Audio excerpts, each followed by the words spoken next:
Regularly update content. Now, I'm not asking you to put out a blog post every day. I'm not asking you to flood your website with 1,000 pages and then worry about the bloat on there.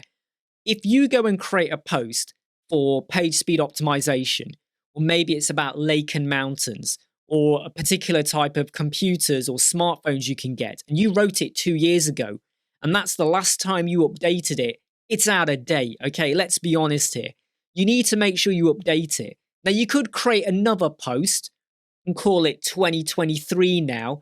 Just make sure you set a canonical tag for the old post to point to the 2023 so that the 2023 one is the one that is found and not the old one. Or you could just update the old one. Go and update it. You can even modify the publish date if you want in WordPress. You can do that.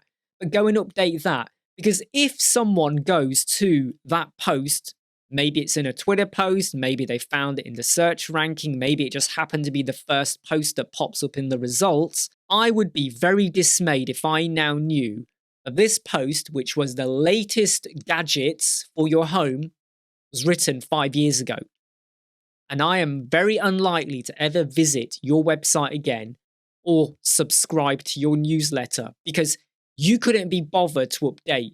So if you are going to start creating a website that talks about the latest hip and happening stuff out there, regularly update your content.